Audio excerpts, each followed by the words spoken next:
ভাৰতীয় যি স্বাধীনতা সংগ্ৰাম আছিলে সেই স্বাধীনতা সংগ্ৰামক নেতৃত্ব দিয়াৰ কাৰণে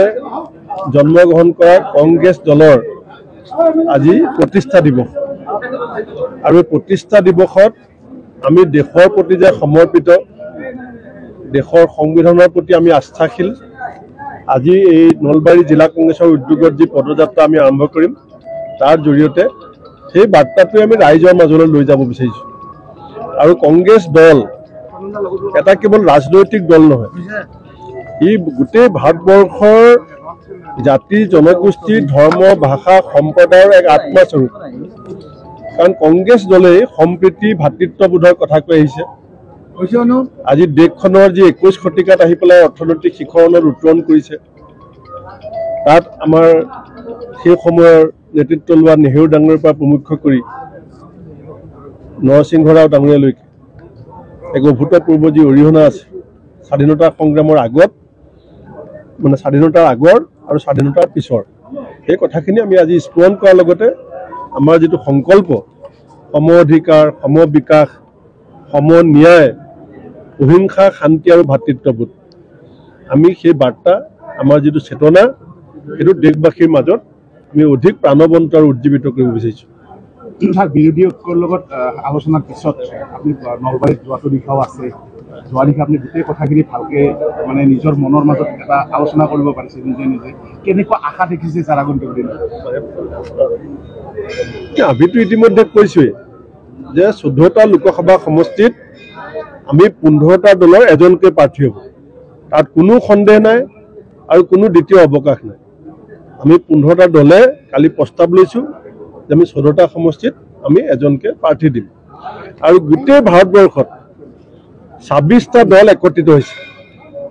ইয়াৰ পৰা নিশ্চিত হৈছে যে কংগ্ৰেছে এইবাৰ 472খন আসনত 572খন আসনত কণ্টেষ্ট নকৰে গতিকে কেন্দ্ৰীয় নেতৃত্বই সিদ্ধান্ত ল'ব গোটেই দেশত কংগ্ৰেছ দলে কিমানখন আসনত কিমান পাৰ্চেণ্ট আসনত কণ্টেষ্ট কৰিব কিমানখন আসনত কণ্টেষ্ট কৰিব মমতা বেনাৰ্জী ডাঙৰীয়ানে সিদ্ধান্ত ল'ব লাগিব পশ্চিমবংগত তৃণমূলে কিমানত কৰিব কংগ্ৰেছে কিমানত কৰিব অখিলেশ যাদৱ ডাঙৰীয়াই সিদ্ধান্ত ল'ব উত্তৰ প্ৰদেশত তেওঁলোকে কিমানত কৰিব সেই যিটো ফৰ্মুলা সেই ফৰ্মুলাটো আমি অসমতো মানি চলিম আৰু আমি অসমৰ যিখিনি আলোচনা এতিয়ালৈকে হ'ল আমি সেই আলোচনাখিনি যিটো সাৰাংশ সেই সাৰাংশটো দিল্লীৰ কেন্দ্ৰীয় নেতৃত্বলৈ পঠাই দিম আৰু কেন্দ্ৰীয় নেতৃত্বই যি চূড়ান্ত সিদ্ধান্ত ল'ব দেশৰ স্বাৰ্থত বিজেপিক প্ৰতিহত কৰাৰ স্বাৰ্থত গণতন্ত্ৰ ৰক্ষাৰ স্বাৰ্থত আমি এইবাৰ ব্যক্তিৰ স্বাৰ্থ আৰু দলৰ স্বাৰ্থতকৈ দেশৰ স্বাৰ্থক অগ্ৰাধিকাৰ দিম ৰাইজৰ দলৰ অখিল গগৈ ডাঙৰীয়া কালি আপোনাক এটা পৰামৰ্শ আগবঢ়াইছে যে আমি এনেকুৱাকৈ মিটিং কৰি থাকিলে নহ'ব আমি গাঁৱলৈ যাব লাগিব জিকিব লগা হ'লে আচলতে কৈছে যে এনেকৈ আমি জয় হোৱাটো অসম্ভৱ কি ক'ব ছাৰ যদি আপুনি ৰাজনৈতিক দল হিচাপে কাৰ্যসূচী চায় আমি কংগ্ৰেছ দলে যিমান কাৰ্যসূচী লৈছোঁ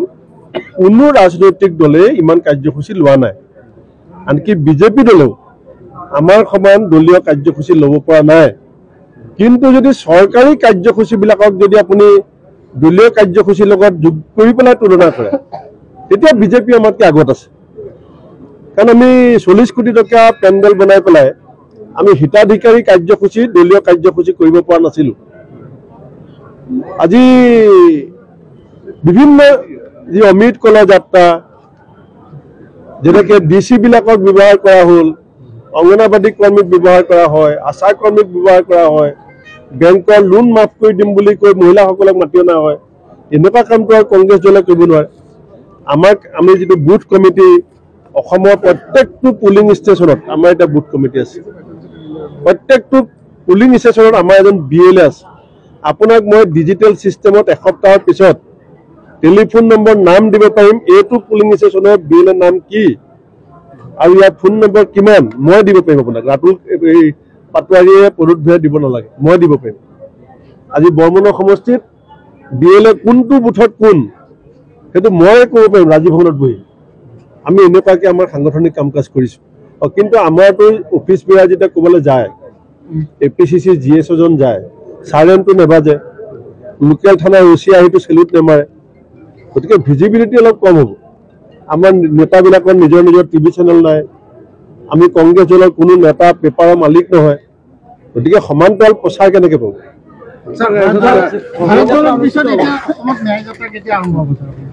ইতিমধ্যে 14 তাৰিখৰ পৰা মণিপুৰৰ পৰা যাত্ৰা আৰম্ভ হ'ব। অসমৰ ক্ষেত্ৰত কেলেণ্ডাৰ আমি কালি পৰহিলৰ ভিতৰত পাই যাম।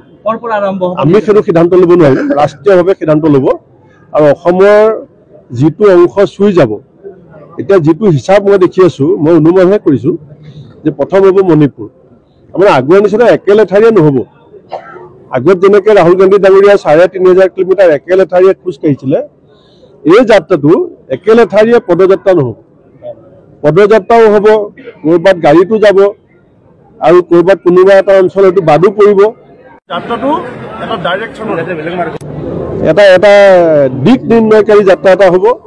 যিটোত অসমৰো আমি আশা কৰি আছোঁ যে উজনিৰ পৰা নামনিলৈকে কেইবাখনো জিলা এই যাত্ৰাই চুই যাব। বিজেপি আপোনালোকক এটা দল নহয় বুলি কৈ আছে, ক্লাব বুলি কৈ আছে, কংগ্ৰেছে এটা ক্লাবলৈ পৰিণত হৈছে, কি ক'ব আপুনি? হ'ব, কৈ থাকিবলৈ দিয়ক। তেওঁলোকে উপলুঙা তুচত আছিলেতো আমি